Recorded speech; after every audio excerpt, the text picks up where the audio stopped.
So this is the Guernsey Disability Alliance Speed Hustings for 2020. This is the third one we've run. So for the last two elections we've run these, been really successful. So what they involve is our members taking tables. We have 42 tables tonight, which are manned by two members, and the candidates, so over 94 of them I think today, rotate around those tables and learn about all of our member charities, which is very diverse.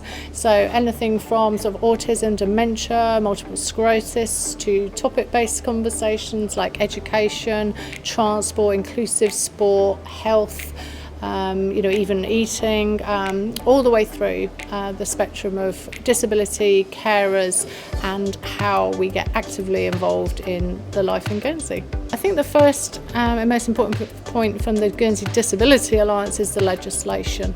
So we'd be saying, okay, it was unanimously voted for the proposals, but now let's go about getting that legislation drafted and enacted. That's really important for us. The second thing, which is my passion, is around the raising awareness and changing attitudes. So let's fund and support the equality body to make sure that we raise awareness about disability locally, what we can all do to reduce barriers and make sure that our members are fully engaged and active in Guernsey community. So the new candidates, maybe even some existing deputies, don't understand disability. They're maybe scared about disability, scared about what they say. They maybe don't understand the diversity of it, so they might be surprised to find out that we've got cancer charities here, that we've also got headway or mental health, etc. So that's a really important part of understanding that there's over 13,000 islanders with an impairment or disability, 4,000 carers, and another 4,000 people that need many more additional support. So what we're trying to do is increase that knowledge base, give people the opportunity to really quickly in 5 minutes understand as much as possible about those groups, and then it also gives them a chance to meet some of the new candidates. With island-wide voting and the lack of parish hustings, this is really, really important. I was asking them to support the introduction of a neurology service. I understand that a post has been approved, but no appointment's been made yet. So I don't want that to just get put into a drawer and forgotten. They need to push that forward. So I've asked them to make sure that stays live. And also, there are 3 drugs that are on the list of nice TAs that are not available in Guernsey. So I want them to make sure that doesn't get forgotten. Although they were approved at a States debate earlier this year, they haven't come through yet. They haven't been implemented. So again, not to be put into a drawer and forgotten. And these are drugs specifically for MS. There are 3 of them, but they don't come without side effects. So it is important that the patients on those drugs are monitored. And while we do have a specialist neurology nurse in Guernsey, there is a need for a second one. Mainly what we really wanted was for people to feel that they were, even though they had a disability, and in our case a brain injury, that they were included in the island. That we feel there's a lot of red tape for people filling in forms for severe disability, and so we were asking candidates to look at that and saying, why does somebody have to every year fill in the same form to say they've got a severe disability or severe brain injury? You've got a frontal lobe damage, it's not going to change, there's no magic wand for that. And asking people to just look at the things that they commit to and follow them through, and the disability legislation, which is such a long time coming, absolutely has to happen. We very much feel that budgets for the third sector should be centralised within the States of Guernsey, as well as the process for actually applying for grants and funding. We think it will create efficiencies which would save resources for the charities.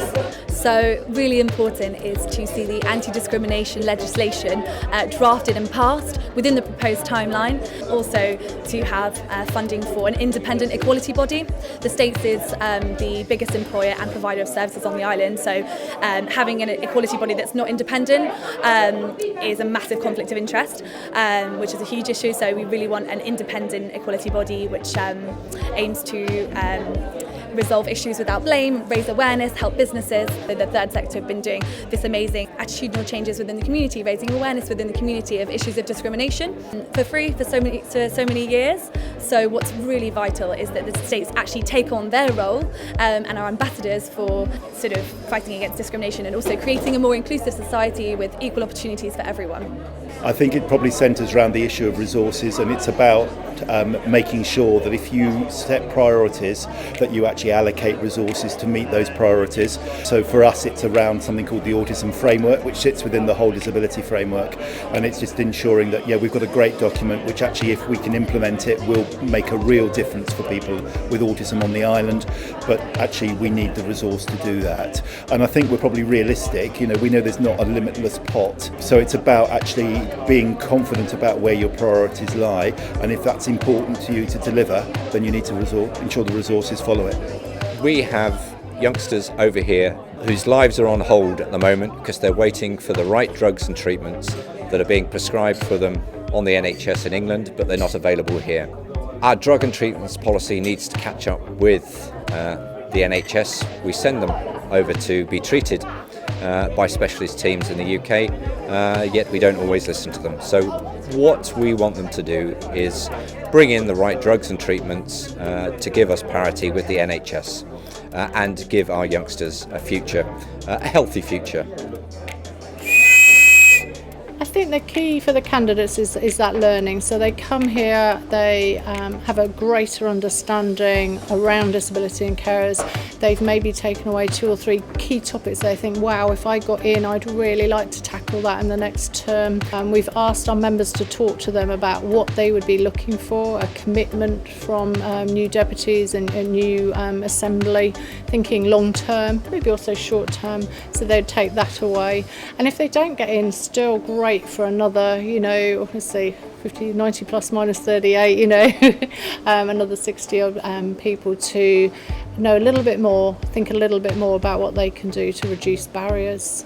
So as you mentioned, we have a lot of people here today, and a massive thank you not only to our members who've obviously taken the time to come, but also to our volunteers. So between the members and volunteers, we have nearly 90 people supporting us today, obviously as well to Sampia Park that's hosted the event, but without that. And then the candidates, they've got a very busy diary. Island-wide voting has brought up new Hustings challenges, and we appreciate that many of them have taken the time to find out a little bit more. So thank you.